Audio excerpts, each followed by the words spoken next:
بسم الله الرحمن الرحيم. وعن الحسن البصري رحمه الله تعالى قال: العلم علمان، فعلم في القلب فذلك العلم النافع، وعلم على اللسان فذلك حجة على الله عز وجل على ابن آدم. حضرت حسن بصری رحمہ اللہ تعالی علیہ جلیل القدر تابعی ہیں. تابعی ان شخصیات کو کہا جاتا ہے جنہوں نے حضرات صحابہ رضوان اللہ تعالی علیہ اجمعین کی زیارت کی.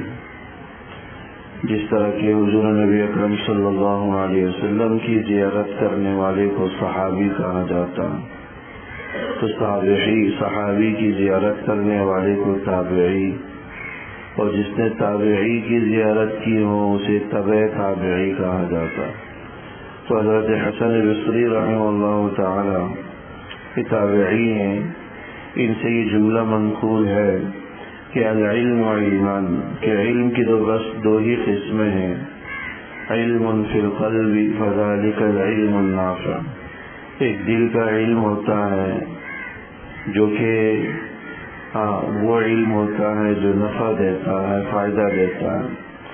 وعلم علی اللسان، ایک زبان کا علم ہوتا ہے جو صرف زبان پر ہی ہوتا ہے. فذلک حجۃ علی اللہ عز وجل، فذلک حجۃ اللہ عز وجل علی ابن آدم، یہ علم اللہ کی طرف سے بندے پر ایک دلیل اور حجت ہوتا ہے.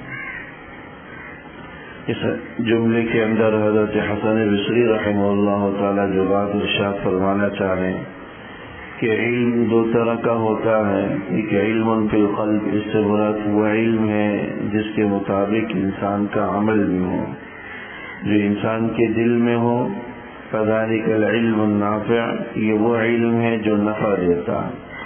تو اگر علم انسان کے دل میں ہو، یعنی اس علم کی قدر و منزلت کے ساتھ ساتھ اس کے مطابق عمل بھی ہو، تو یہ علم نافع ہے، علم انسان کو نفع دیتا ہے، فائدہ دیتا ہے. لیکن اگر علم انسان کے دل میں نہیں ہے، انسان کا اس علم کے مطابق عمل نہیں ہے، تو یہ وہ علم ہے جو صرف زبان پر ہے. ایک آدمی معلومات اچھی رکھتا ہے، علم کا اور معلومات کا بڑا ذخیرہ اس کے پاس ہے، وعظ و نصیحت بھی اچھی کر لیتا ہے، لیکن خود اس کی اپنی زندگی کے اندر وہ علم موجود نہیں ہے، خود اس کی اپنی زندگی کے اندر عمل نہیں ہے. یہ صرف زبان کا علم ہے. یہ وہ علم ہے جو صرف زبان پر ہے، دل پر نہیں.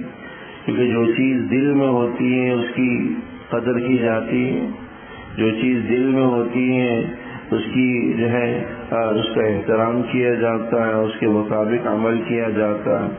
لہذا جو علم عمل میں ہوگا یہی وہ علم ہوگا جو انسان کے دل میں ہوگا، اور یہ علم انسان کو نفع دیتا ہے دنیا میں بھی اور آخرت. علم یہ انسان کے لیے نافع بن جاتا ہے.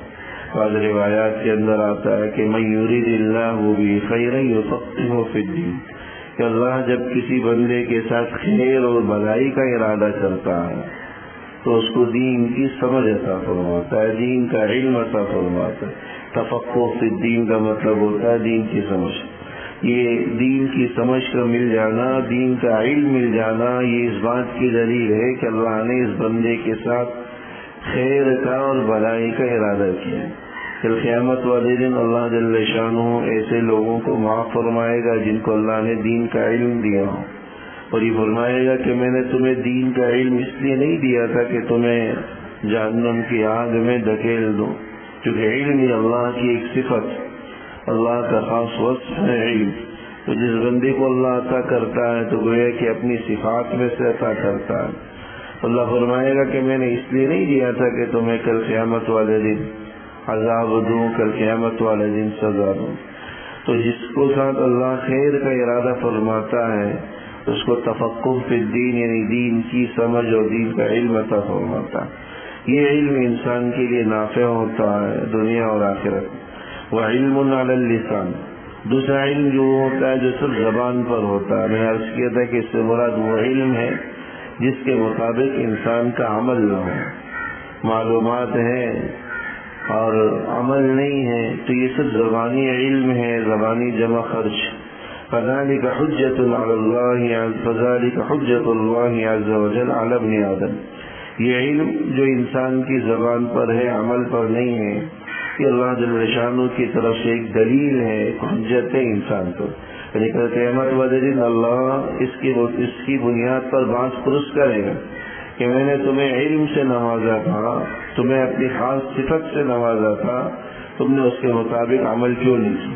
یہ قرآن کریم میں بھی اللہ جل شانہ نے بیان کیے. یقولون ما لا تفعلون کہ لوگ وہ بات کرتے ہیں جو خود کرتے نہیں ہیں، یعنی زبان سے تو باتیں بڑی کرتے ہیں لیکن خود ان کی زندگیوں میں عمل نہیں ہے، خود ان کی زندگی میں اس کا اہتمام نہیں ہے. یہ اللہ جل شانہ کی طرف سے باعث پرس کا باعث بنے گا. یہ مطلب اس جملے کا کہ فذلک حجت اللہ کی اللہ کی طرف سے حجت اور دلیل ہے انسان پر. پھر عرض کہتا ہے کہ یہ علم اللہ کی طرف سے خیر اور بھلائی کی نشانی ہوتی ہے، اور یہ وہ علم ہوتا ہے جو انسان کو نفع دیتا ہے، جس کے مطابق انسان کا عمل. اور اگر وہ انسان اس علم کے مطابق عمل نہیں کرتا تو یہ اللہ کی طرف سے خیر کی دلیل نہیں ہے، بلکہ اس بات کی دلیل ہے کہ اللہ کل قیامت والے دن سے باعث پرس کرے گا. یہ تو خطرے کی دلیل، یہ تو خطرے کی گھنٹی. تو حقیقی علم وہی ہے اور نافع علم وہی ہے، فائدہ مند علم وہی ہے جس کے مطابق انسان کا عمل. اچھا، یہاں پر علم سے مراد ضروری نہیں ہے کہ کوئی جس نے کوئی مدرسے کے اندر پڑھا ہو اور بڑا اس نے جو کئی سال لگا کر علم حاصل کیا ہو. یہ مطلب اس جملے کا نہیں. علم سے مراد وہ ہوتا ہے جس کسی شخص کو جتنے فرائض واجبات کا علم ہے وہ اس معاملے کے اندر عالم کہلاتا ہے. ایک آدمی کو نماز کا علم، روزے کا علم ہے، زکوٰۃ کا علم ہے، حج کا علم ہے کہ مجھ پر فرض ہے یا نہیں، روزے کا علم ہے کہ بھائی مجھ پر فرض ہے یا نہیں، زکوٰۃ مجھ پر فرض ہے یا نہیں، یہ ان چیزوں کا عالم کہلائے گا.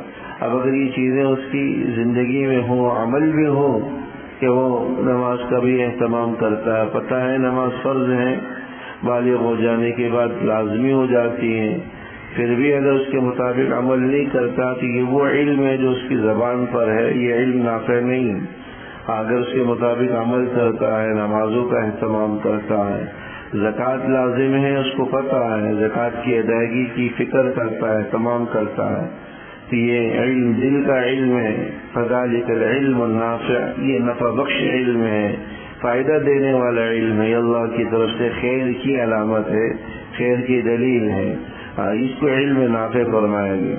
اور حدیث مبارکہ میں حضور علیہ الصلوۃ والسلام نے اسی چیز کی تلقین کی کہ انسان اللہ جل شانہ سے جب مانگے تو علم نافع مانگے. اللہم انی اسألک علما نافعا، اللہ میں آپ سے علم نافع مانگتا ہوں، وعملا متقبلا، وہ علم مانگتا ہوں جو قابل قبول ہو آپ کی بارگاہ کے اندر، ورزقا حلالا واسعا، یا رزقا حلالا طیبا، اور رزق حلال میں آپ سے مانگتا ہوں، پاکیزہ رزق مانگتا ہوں. تو علم نافع کی حضور علیہ الصلوۃ والسلام نے ترغیب دی ہے کہ اس کا اہتمام کیجیے. بلکہ بعض روایات کے زمزم پیتے ہوئے بھی اس دعا کا اہتمام کا ذکر آتا ہے، کیونکہ ماء زمزم کے حوالے سے حدیث میں ہے کہ ماء زمزم لما شرب فیہ، کہ زمزم کا پانی جس نیت جس ارادے سے پیا جائے وہ کام ہو جاتا ہے، وہ نیت اور ارادہ مکمل ہو جاتا ہے، میرے بشرطے کہ صدق دل کے ساتھ، خلوص دل کے ساتھ انسان اس کو پی.